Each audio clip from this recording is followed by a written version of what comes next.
তোমরা শোনো, অহমি সর্বযোগ্যানাং ভোক্তা চ প্রভুরেব চ ন তো মম ভিজানন্তি তত্ত্বে নতা শ্রবন্তি তে। আমি সর্বযজ্ঞের ভক্ত, আমি তোমাদের প্রভু।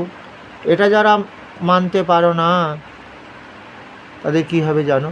84 লক্ষ জনি ভ্রমণ করে এই সাদের মানব জন্ম পেয়েছিল। যে জন্মটা দিয়ে তুমি আমার যদি ভজনা করতে পারতে, দেহ কাম ক্রোধ লোভ শূন্য করতে পারতে, তাহলে ওই আত্মাটা আবার বৈকুণ্ঠ লাভ করত। অর্থাৎ আমি বলেছি ঊর্ধ্বং গচ্ছতি সত্যস্থা, যারা এই দেহ দিয়ে সৎকর্ম করে চলেছে অর্জুন, তাদের দেহের মৃত্যুর পর আত্মা বৈকুণ্ঠ লাভ করেন।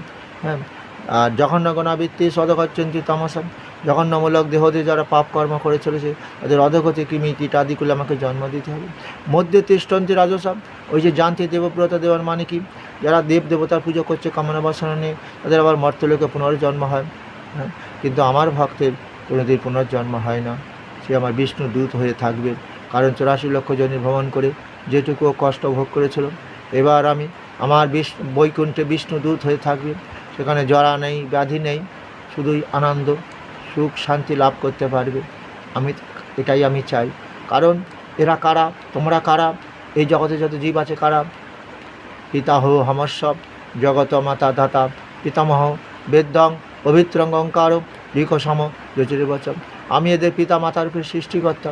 তাহলে আমার কি উচিত? পুত্র যে কষ্ট পেয়েছিল 84 লক্ষ জনি ভ্রমণ করে, এবার ওই দেহটা মনুষ্যকুলে জন্ম নিয়েছে, আমার ভজনা করেছে, তাই আমার বৈকুণ্ঠ তাকে আমি রেখে দেবো।